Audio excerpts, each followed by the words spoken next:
বন্ধুরা, আমাদের পা এবং নখ সকলের যে সুন্দর হবে এমনটা কথা নয়।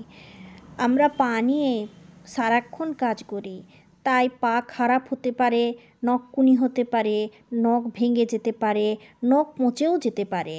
তাই পায়ের এবং নখের সৌন্দর্য সকলের থাকে না, এটা মানতে হবে। হাত পা চকচকে এবং গ্লেজি রাখার জন্য আমাদেরকে মাঝে মধ্যে যত্নও করতে হবে, নাহলে খারাপ হতে হতে এর অবস্থা এমনই হয়ে যাবে যে রোগাক্রান্ত হয়ে যেতে পারি।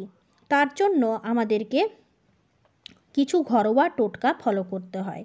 বন্ধুরা, অনেক সময় কি হয়, আমাদের পা খুব কালো হয়ে যায়, পায়ের ওপর ময়লা বসে যায়, নখকুনি, নখের ভেতরে ব্যথা, এই সমস্ত অনুভব হয়। যে প্রসেস আমি পায়ে করব, সে প্রসেস আপনি হাতেও করতে পারেন। আর পা যে সকলের সুন্দর হবে, লম্বা লম্বা সূচালো নখ হবে, নখে নেল পালিশ থাকবে, দেখতে সুন্দর হবে, এমনটাও নয়। তার জন্য ঘরোয়া টোটকা ফলো করতে হয়। বন্ধুরা, নখ খারাপ হলে লজ্জাই লাগে, যাই বলুন আর তাই বলুন। তার জন্য যেমনই নখ থাক, নখে একটু হালকা নেল পালিশ লাগালে নখ দেখতে সুন্দর লাগে। বন্ধুরা, আমি এখানে নিয়েছি কিছু চালের গুঁড়ো, যা আমাদের নখের উপর থেকে ময়লা এবং পায়ের উপরিভাগ থেকে ময়লা পরিষ্কার করতে সাহায্য করে। এই দেখুন, প্রথমে চালের গুঁড়োটাকে খুব ভালো মতো জল দিয়ে একদম পেস্ট বানিয়ে নিতে হবে। আর পেস্ট বানিয়ে নেওয়ার পর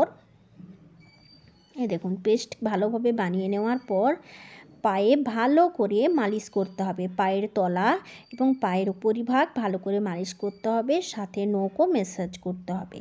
এরকম ম্যাসাজ করতে করতে যত ময়লা ওপর থেকে ময়লার স্তরটা একদম উঠে যায়। অনেকেরই পা দেখতে খারাপ লাগে, পায়ের যত্ন ঠিক মতো না নিলে পা ফাটাই থাকে। পা ফাটাতে প্রত্যেক দিন রাত্রেবেলায় হালকা ময়শ্চারাইজ করে তারপর শুতে হয়। এতে করে পা ফাটা অনেকখানি নরম থাকে। যাদের পা 12 মাস 30 কাল ফাটে, তারা প্রত্যেক দিন হালকা গরম জলে গ্লিসারিন দিয়ে পাকে ডুবিয়ে রাখুন। গ্লিসারিন ব্যবহার করুন পায়ের ফাটাকে নরম করতে এবং পায়ের ফাটাকে মুছে ফেলতে। বন্ধুরা, প্রথমে আমি ভালো করে চালের গুঁড়ো দিয়ে স্ক্রাব করলাম, সমস্ত ময়লাটাকে দূর করলাম। তারপর পাকে নরম রাখার জন্য আপনি হালকা ভালো শ্যাম্পু ব্যবহার করুন। হালকা গরম জলে একটু শ্যাম্পু মিশিয়ে তাতে পাগুলো কিছুক্ষণ ডুবিয়ে রাখুন।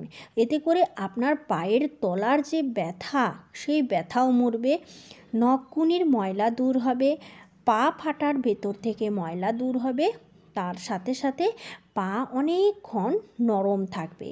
এমনিতেই আমরা খুব ভালো মতো চালের গুঁড়ো দিয়ে উপরিভাগের ময়লাকে তুলে দিয়েছি।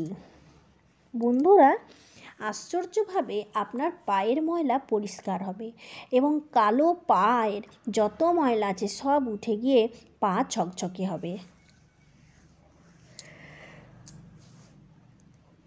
একই প্রসেস আপনি আপনার পিঠে, আপনার 2 হাতের তালুতে করতে পারেন।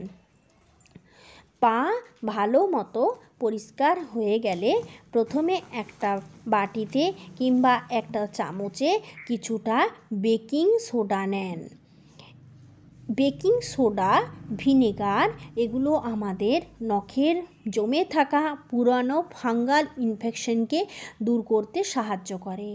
ফাঙ্গাল ইনফেকশনে নিয়মিত জল, তারপর সার্ফ, সাবান জল, এইসব পেতে পেতে ইনফেকশন ধুলো বালিতে মিশে আরও বেশি বেড়ে যায়।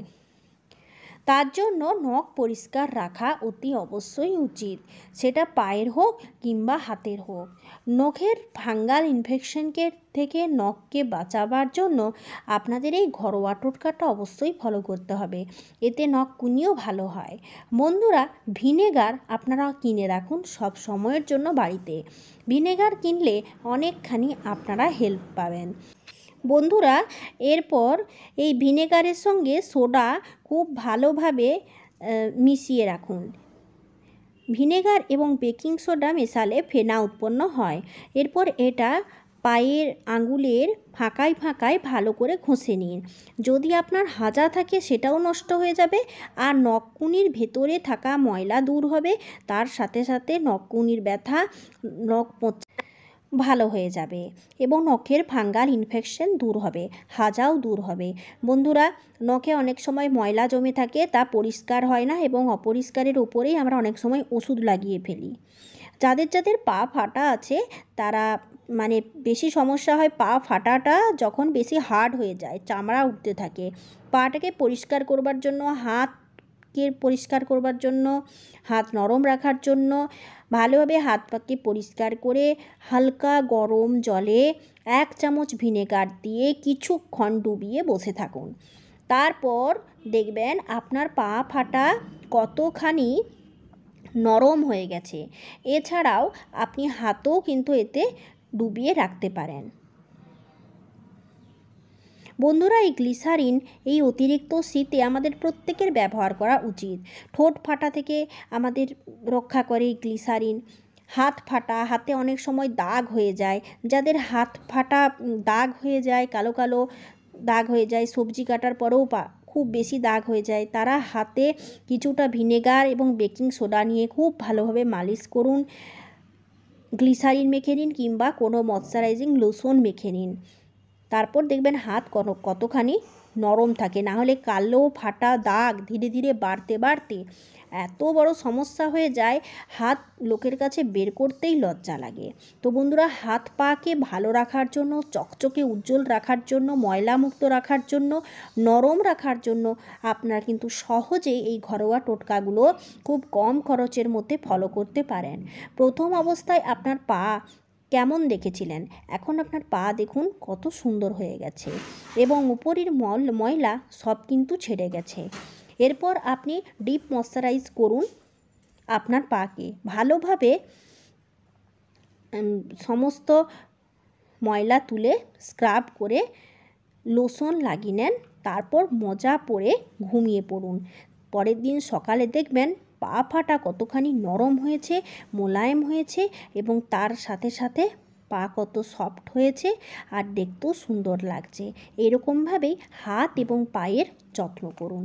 ধন্যবাদ।